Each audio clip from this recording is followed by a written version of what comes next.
All right, let's look at the homework 8, problem number 8. All right, so we have this function f of x is equal to 1 over x squared plus 8x minus 9. All right, so first question, we want to find the domain. All right, so since it's a rational function, we have to make sure that the denominator is non-zero. So let's look at that. All right, so denominator is x squared minus 8x minus 9. And we can actually factor this guy out. Alright, so let's say you have x here, that'll make x squared. So we have to make 9, so it's going to be 1 and 9, so it's going to be positive 9 and a negative 1 maybe. Right, so if you add 9 and a negative 1, you get positive 8. 9 times negative 1 is negative 9. So we want to make sure that this is non-zero, which means that x cannot be negative 9 or positive 1. Right? So let's type it in here. All right, so all real numbers except for, let's see, positive 9 and actually I forgot which one. Negative 9 and the positive 1. So, okay, so you have negative 9 and positive 1. So C. All right, let's check the answer. All right, we got that. All right, and the next question. So we want to find the x-intercepts and the y-intercept. All right. So to find the x-intercept, we set y equal to 0. So, but if you set this guy equal to 0, right? You can see that this fraction, since the numerator is 1, so we cannot make this equal to 0, so it's never 0. So, which means that there is no x-intercept. Right, so we can find a y-intercept, so we set the x equals 0. So f of 0, so you have a 1 over, plug in 0, so 0 here, so it's a negative 9. So it's going to be negative 1 over 9, right? So let's type it in. Right, so we have, let's see, there's no x-intercept and negative 1 over 9. So D is the correct answer. All right, check the answer. All right, we got that. All right, we want to find a horizontal asymptote and a vertical asymptote. All right, so you can see that here, f of x. So let's do the vertical asymptote. You can see that when x equals negative 9 and x equals 1, the denominator becomes 0. So we know that it's a vertical asymptote. Asymptotes is x equals negative 9 and x equals positive 1. And the horizontal asymptote, right, this is the case where denominator has a higher power. So y equals 0. Numerator, the degree is 0 since it's a constant, and denominator degree 2. So you have a higher degree on top. So y equals 0 is the horizontal asymptote. All right, so let's check that. All right, horizontal asymptote is y equals 0. And the vertical asymptotes here, negative 9 and x equals 1. All right, so let's check that. All right, check the answer. All right, we got that. All right, so we want to look at the first derivative, and then we want to discuss the increasing, decreasing behavior. All right, so we have to find the derivative of this. All right, so I'm going to go here. So f prime of x is equal to, I'm going to just go ahead and use the quotient rule. All right, so square the denominator. So you have x squared plus 8x minus 9, and square that. And derivative of the top is 0.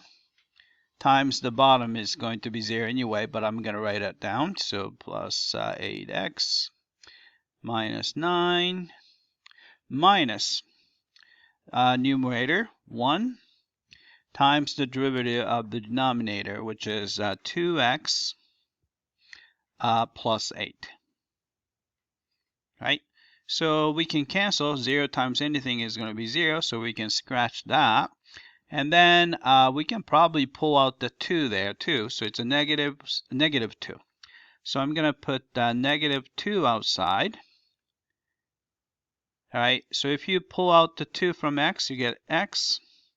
If you pull out the 2 from 8, that's going to be 4, so it's going to be x plus 4. Then you have x squared plus 8x minus 9 squared. All right, then we're going to set this guy equal to 0. Then you can see that we can just put the numerator equal to 0. So you have an x equals negative 4. All right, so that's a critical number. So I'm going to actually just put tick marks on these. All right, so here's x. All right, so negative 4, we're going to have to put a tick mark. And also, we have to put the tick marks at the negative 9 because there's a vertical asymptote there. So here's the negative 9. And then here's a negative 4. And then you're going to have 1. So it's going to be 1 over here. All right. Then we just have to check some sample numbers. Let's try anything less than negative 9. So it's going to be like a negative 10. Right. All right. So you notice that here, denominator has a square. So this is going to be always non-negative. So we positive. All right. This guy is always negative. All right. So if you plug in negative 10 minus plus 4 is negative. So negative times negative divided by positive is going to be positive. Right? So we can try anything between negative 9 and negative 4. I'll try negative 5. Right? So this is positive, this is negative, and I'll put negative 5. It's still negative, so it's the same thing here. All right, after negative 4, so and before 0, so 1, so I'm going to try 0. All right, so if you put, so it's negative, the bottom is positive, 0 plus 4 is positive. So it's going to be negative times positive divided by positive is negative. All right, so we can try anything bigger than 1, so I'm going to try 2. So if you plug in 2, it's the same thing, so it's going to be negative. Right, so if f prime is positive, original function is going to be increasing here. Then after that, it's, oh, actually maybe I should probably separate them. So you have an increasing here. After that, it's increasing there and decreasing there and decreasing there. All right. So so we know that anything before negative 4 increasing, after negative 4 decreasing, right? So here, if you look at it, let's see. So it's increasing in, oh, actually I forgot what, increasing in the beginning and decreasing. All right, so it looks like here it's increasing in the beginning and decreasing after negative 4. So C should be the correct answer. All right, we got that. All right, so that's that. All right, then we're gonna look at the local max and local min. All right, so if you look at this, you can see that the increasing turning into decreasing at the critical number negative 4. So you're gonna have here, this is going to be local maximum. So local maximum is going to happen at the negative 4, which is a critical number. All right. So local maximum at negative 4. So we have that. Check the answer. We got that. All right. So next one, we're going to have to look at the second derivative. So we're going to take another derivative. All right. So here. All right, so let's see. I'm gonna have a clean sheet here. Hold on a sec. All right, so I made some room. So I'm going to take another derivative, f double prime of x is equal to. All right, so -2 is just a number, so I'm gonna leave this guy. Then I'm gonna use the quotient rule again to take the derivative. All right, so on the bottom, if you square that, you have x squared plus 8x minus 9 to the 4th power. All right. Then take the derivative of the top, which is going to be 1, times the bottom, which is quantity x squared plus 8x minus 9 squared, minus top is x plus 4, multiplied by derivative of the bottom. So put 2 in front, and the inside function stays the same, and subtract 1 from the power, so which is the first power, then multiply by derivative inside, which is 2x plus 8. All right, so we have that. All right, so let's clean up a little bit. So you have a -2. All right, let's find the common factor. So you can see that there's a common factor, x squared plus 8x plus 9. There are actually 2 of them here, so I'll take one of them. So you have pull out the x squared plus 8x minus 9, so that's a common factor. And everything else looks like there's nothing in common, so I'm going to just write down the leftover term. So you have x squared plus 8x minus 9. So you have x squared plus 8x minus 9 there. All right, then we have, let's see, so there, here, so you have a 2x plus 8. So this is the same thing as a 2 times x plus 4, right? So we have, let's see, there's a 2 here and 2 there, so that's going to be 4. So I'm going to put 4 there. All right, then you have x plus 4 times x plus 4. So, and with the negative sign, sorry, I have to put the negative sign there. So this is going to be minus 4. Right, so that's 2 times 2 with the negative sign, -4. Then if you multiply x plus 4 and x plus 4, you're going to get x squared plus 8x plus 16.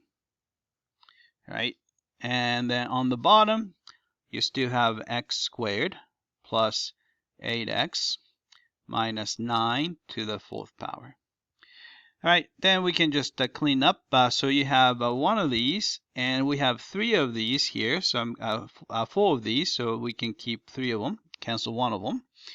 All right, then if you distribute -4 to each of these guys, you're going to get negative 4x squared minus 32x minus 64, right?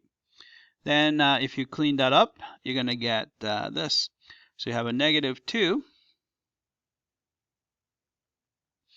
All right, so you have x squared minus 4x squared. So that's going to be negative 3x squared. All right, then we have 8x minus 32. So it's going to be negative 24x. And then we have -9 minus 64. So it's going to be negative 73. All right, then on the bottom, we have x squared plus 8x minus 9 cubed. All right. So since there's a lot of negative sign, so I'm going to actually just use this negative sign and distribute it to each term, so that all these terms is going to be positive. So this is going to be 2 times, right, positive 3x squared plus 24x plus 73, right? Then over this one, I'm going to write it as this. So I'm going to write it as the factored out form, which is, we know that it's x plus 9 times x minus 1, right? Right. And you notice that this part right here is going to be always positive. Always positive. So we just have to look at the sign on the bottom, right? So we look at the number line again, right? Then we're going to put the tick marks for -9 and 1. And you notice that if you set this guy equal to 0, but the numerator is never 0, so this guy is actually never 0, right? Then we can just test the sign of f double prime, right? So we can try anything less than -9, so it's -10, right? So we put -10 here, this is going to be negative. -10 minus -1 is still negative. So you see that the negative times negative is positive, cubit is still positive, everything else is positive. So we have a positive sign here. If you try anything in between, so we're going to try 0. So if you plug in 0 here, that's going to be positive. That's going to be negative. So positive times negative is negative. Cube that, still negative. So it's going to be negative there. And anything bigger than 1, so we're going to try 2. So you have a 2 plus 9 is positive. 2 minus 1 is positive. So everything is positive.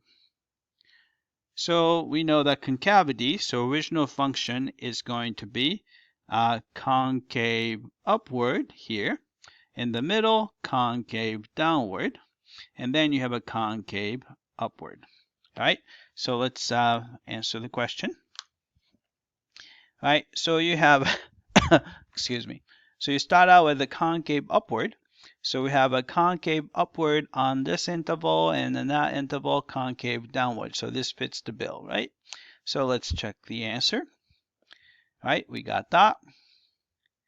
All right, then inflection point. So you can see that the inflection point happens where the concavity changes. But you can see that the concavity changes at the vertical asymptote, where the function is not defined. So there is no inflection point. So there's no inflection points.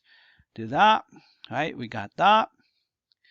And the last one, so we just have to pick the one that has concave up, concave down, concave up shape. Right, which one does that? Right, concave, nope. So this is start out with a concave down, so A is not it. You can see that. So start out with a concave down, so that's not it. Right, so this one the same way. So we can eliminate that. Right, this one start with a concave up. After that, concave down. After that, concave up. So this should be the correct one. But let's check the D as well. Concave up, but here it's concave down turned into concave up, so this is not correct. So we have C. All right, let's check the answer. We got that. All right, that's it. I hope that this was clear.